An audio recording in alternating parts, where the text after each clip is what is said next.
Good afternoon, everyone. My name is Benjamin, and I'm with Roanoke Valley Chess Club. And today we are looking at the World Championship match from 1889 between defending champion, second time we've had a defending champion in one of these World Championship events, Wilhelm Steinitz, and who by this point was actually an American citizen, and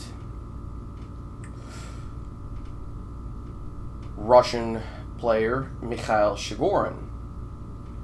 Now, this is a case of style makes a fight.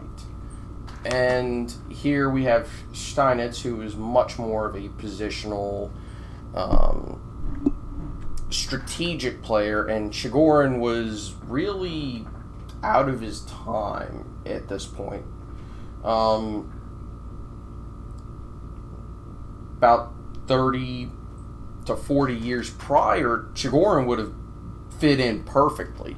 He was a, all-out attacker, which, don't get me wrong, he was a pretty solid ending player, as we'll see in some of these games. But he tended to be a little bit more reckless, sacrificing when maybe it wasn't necessary or justified, and he didn't really have a full grasp of, where do the pieces belong in an ideal situation. And he kind of didn't, when there was no obvious plan, he didn't necessarily perform the best, if that makes any sense. So we're going to go look at this match. And by the way, this match was a best of 20 games, though they only played 17 of them because, Steinitz made it to 10.5 points in game 17. And this was actually kind of strange for the era that they weren't playing a first to X number of wins. It was really a first to a certain amount of points. Now, White did extremely well in this match. White won 6, 7, 8, 9, 10, 11, 12. 12 out of the 17 games were won by White, with one draw. Yeah. Again, this era featured a lot of decisive games, right? And Chigorin had 1, 2, 3, 4,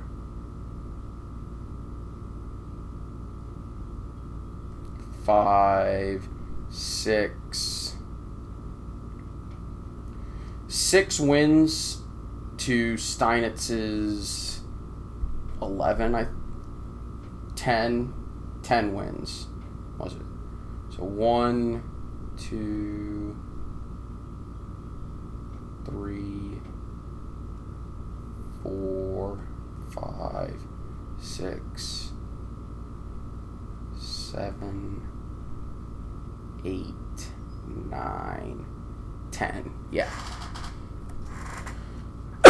with the draw, obviously. Now, all the games that I'm going to be showing are in the first half of the match, because by the end of the match, I think Chigorin was definitely fading in terms of his ability to continue to play at a high level, which kind of highlights one of the interesting things about match play, especially during this era where matches were a lot longer than they are in the modern era, is that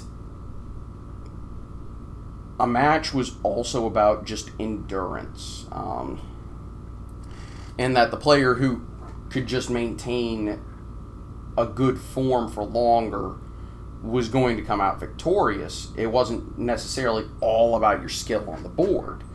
It obviously mattered, but your physical fitness definitely would show. That's why, especially modern players who focus on physical fitness, they do a lot better in match formats when they play them, though there's only...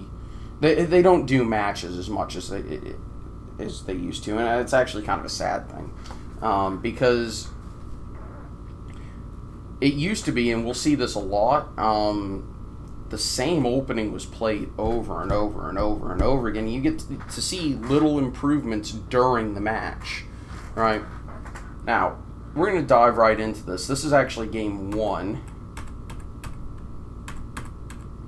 And we see an Evans Gambit, which is not, back then it was pretty common. In the this point, it was, closer to the 1890s, 1900s. It was starting to fall out of fashion, but you would still see it prop up. And it had a little bit of a resurgence around the year 2000. And every now and then you'll see one played by strong players. But it's still pretty rare at the highest of levels these days. You can castle first, though a more modern player would play d4 here. Castles is pretty reasonable.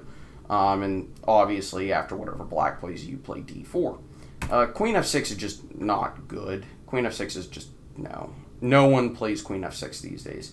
d4, knight g7, and this is kind of why, is black's pieces are kind of silly. Now, white probably should have played here, and he's doing okay, but I kind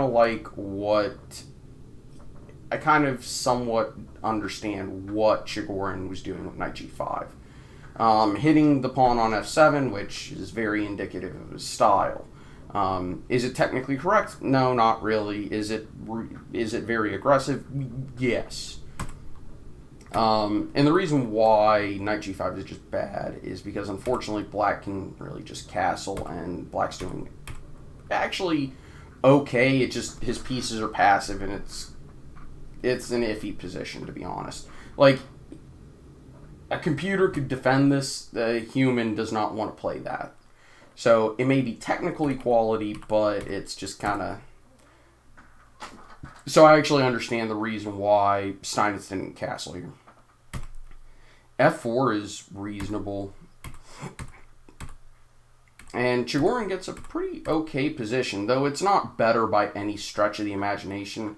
Chigorin just has a solid position.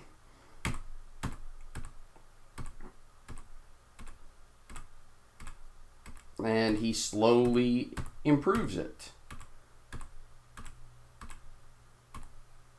Now, why didn't Steinitz take that piece? Well, yeah, I'm as confused as you are. Why he didn't play queen d5. It looks like a free piece, but I don't think it is for reasons. I think it has to do with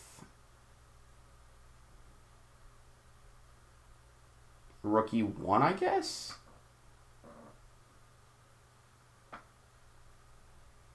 I'm going to turn on the engine. Why can't you take that?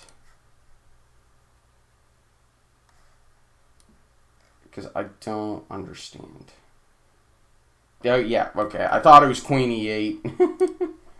Okay. We can delete that variation. Okay, we're good. That's all I wanted. I was like, wait a second, you can't take that knight. And I'm like, why didn't he take it? Because I was just blind. Wow, missing queen e8. Yeah, that's back rank problems. Now we trade it off.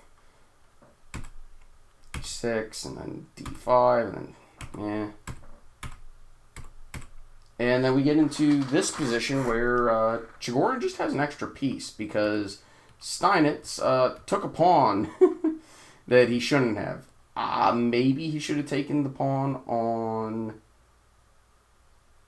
a2. I think that's an okay pawn to take.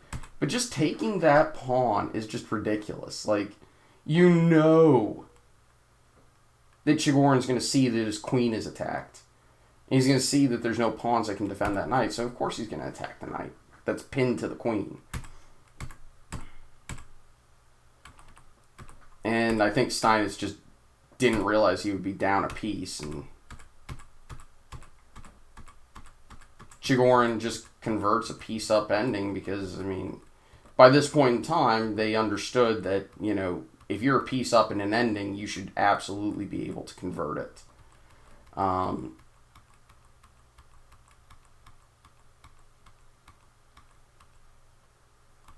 And, yeah, this is just crushing.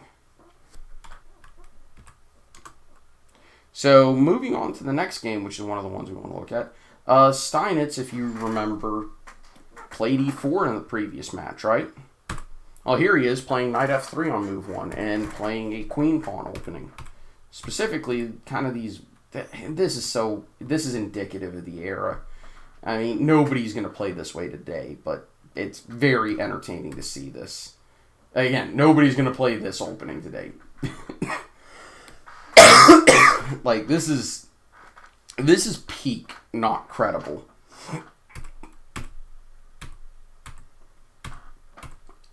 Like, this is ridiculous. And we get this basically QGD position, except both sides have played kind of really weird.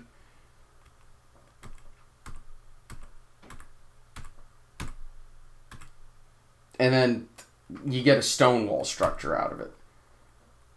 And I actually like G4. I'll be honest. I like it.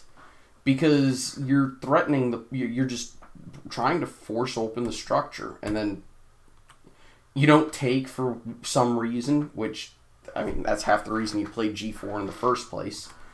And then he doesn't take, which is, again, I think a little ridiculous.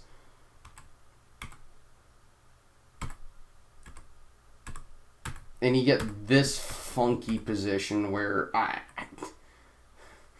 at least Steinitz has a position that looks reasonable. Honestly, you could almost say this is kind of that Shirov gambit that he sometimes played. Shirov-Shabalov gambit is what you would classify that structure as, I guess. In Black's position is just nonsensical.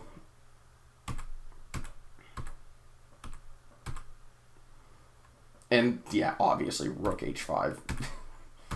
I wanted to show this game because it's really funny how, you know, the opening definitely was a bit weird. No one would play that way, but White got a position that looks pretty modern and then just completely outclassed Chigorin in the ending. Like, Chigorin had a bad position and just decided to give up. You know, let Steinitz take all the pawns. You know, whatever. My rook and knight are good enough to win the game. Like, that's ridiculous. Just allowing that. Moving on to game 4. Because game 3 was just too long. Like, 83 moves. That's probably, I think that's the longest game we've had in a match so far. And this opening got played a lot. So we see an improvement. Previous games, Steinitz played knight e5 here. Steinitz plays c4 here. And we're kind of in QGD territory, but it just looks funky. And I actually like g takes f3. E6 is okay. And e6 really isn't okay for the reasons we'll see in game. Instead, Chigorin should have taken the pawn and then played e6. And the difference is really just that Black's structure is a little bit more solid, Black's position is a little bit more solid, and Black can develop his game normally as you do. But anyway, White took, and this is where we're going to see that Steinitz could be tactical too. E4. And so this is actually the idea that Chigorin played when he played e6 first, is he wanted this type of position where he's actively developing his pieces with tempo and making threats. And knight f6 would have been a better way for Chigorin to play. He's still in a worse position, and we'll see it in game why, because this doesn't really change much about the tactics of the position. But, you know, Chigorin, yeah, okay, he's better developed, but his pieces are kind of all over the place. There's no coordination. White's king is pretty safe, and it doesn't really matter where Black castles, black's king is going to be exposed to attacks along an open file. So we can make the argument that Steinitz has a better position due to king safety, and that's really about it. King safety and space. Instead, Chigorin played knight c6, and I completely understand the reason why he played this. He wants to castle along and get a rapid attack with a rook along an open file. d5, ed5, a3. Again, this is what Chigorin's idea was. Knight d4, bishop d3, and then even if he plays the best move, pretty much the exact same stuff happens. And white's just better here. But we'll see in game the real justification why.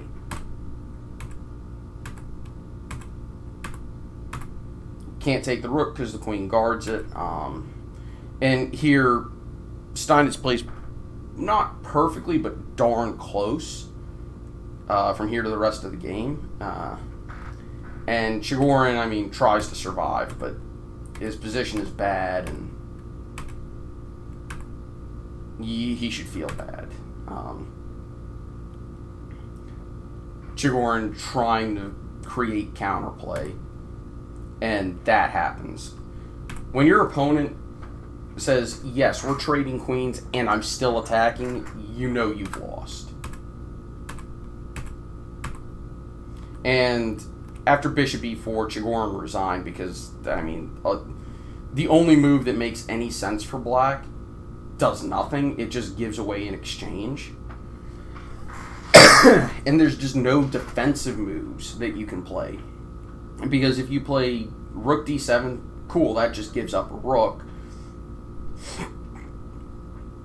And if you play b6, that really doesn't stop white from playing, you know, rook c8, rook b7. And if you go to a8, pretty sure everything wins, but I think the simplest is probably bishop to f4 with discovered checkmate being the threat. Now, I don't see how you stop that. And after rook b7, if you go to c8, knight a7 is checkmate on the spot. So, yeah, your position is really bad.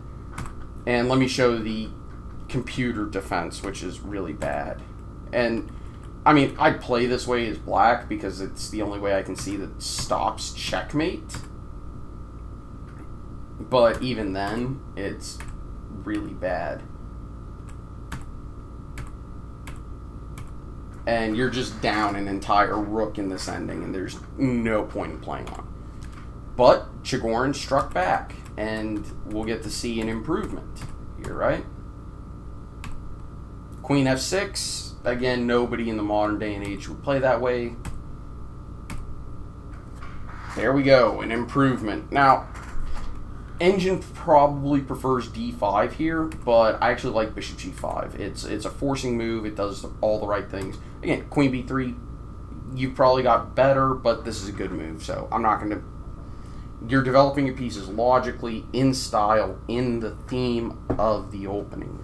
So I'm not going to criticize maybe white's imprecise move order or plan of action. White's playing the way you expect white to play in an Evans. d5 was probably better here at this point, simply because, yeah, white actually just has a good position here, and black's pieces kind of suck. Instead, Chigorin played rook d1, and both sides play actually reasonably from here on out. Knight bd2 is better, though, and that's because queen a3 is a bit just ridiculous. Rook e8, poor defensive move. Instead, if black had done this, black is perfectly fine. You're going to break with like c6 and then d5 pretty soon, and you've got no problems. Rook e8 is just not understanding white's dynamic position.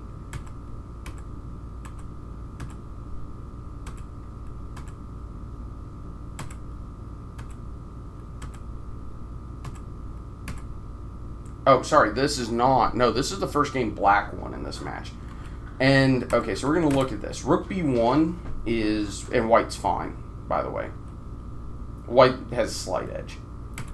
Instead, Chigorin somehow found the worst move in the position.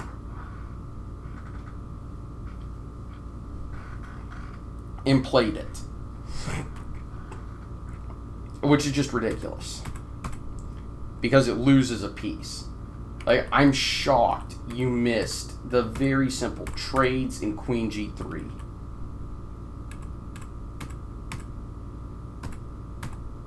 And I have no problem with the way Steinitz actually finished this one off. Because Steinitz didn't make any mistakes after that. And Chigorin just was throwing pieces away trying to justify the attack. And maybe he played h3 seeing that and he thought he'd get something dynamic out of it. I don't know. That said, Chigorin struck back. And we're going to get to see this, right? And Chigorin struck back in a way that I wouldn't really expect. I like e5 as a move. It's absolutely a good move. And we see that we got an ending. And they trade pawns, and then they trade some pieces off. And then they trade a set of rooks off, and now we've got a... It's a 4-on-3, but it's a very weak 4-on-3. And we've got a 3-on-2, but it's kind of a weakened 3-on-2. So we're going to get to see some ending technique, and we also are going to see the really unique situation of a good knight versus a bad bishop. Except it's not a bad bishop, it's just bad for this ending. And it's really unusual because it's a much more open position than usually favors the knight. But they play pretty well, and Black's doing okay.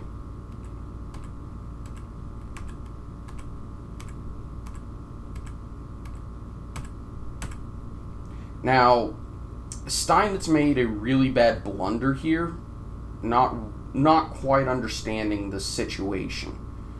And I think it's just a case of miscalculation, right?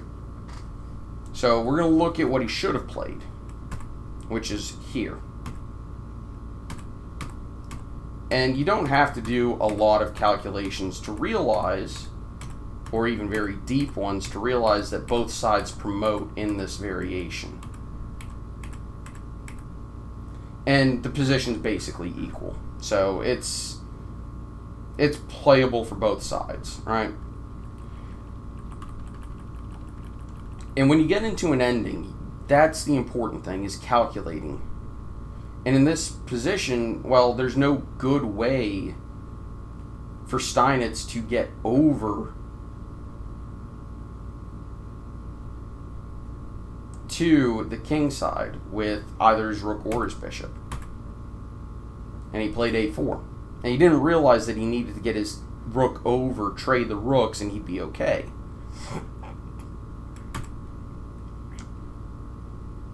Chigorin pushed.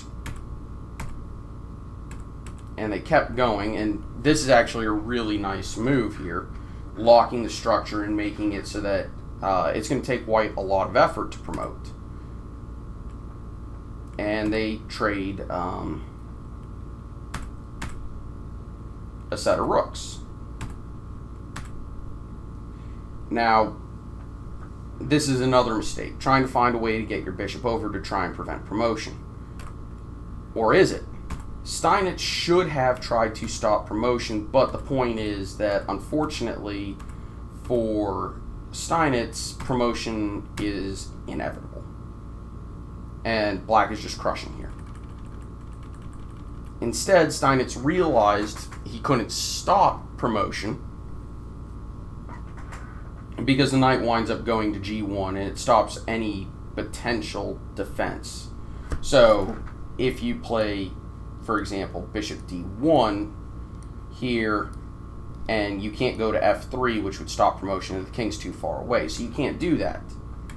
So Steinitz said, well, I'm going to promote my own pawn. Chigorin pushed, Steinitz played bishop takes c6. And pawn takes. This is actually really nice. Chigorin understood that he could just do this. And Chigorin definitely seems like a really good calculator, because realizing that you can just simply get away with allowing your opponent to promote and you're completely winning is something that a lot of people wouldn't do. Now, that said, it's really hard, but the reason why you allow promotion is it ensures your promotion. And then queen c1, just a really nice finish. Now, I've included a sample variation as to why this works. King b6, queen b2, king goes there, and then you just take it. You can't take on c8 because queen takes, and you're just completely crushing. So here, king b8, and there is no stopping the c pawn for white, and you cannot even push your own pawns because you lose them both. In worst case, black has an extra knight as well. So you're getting crushed. And this is a completely hopeless position that you don't want to play on in. Now, like I said, Steinitz eventually pulled it out.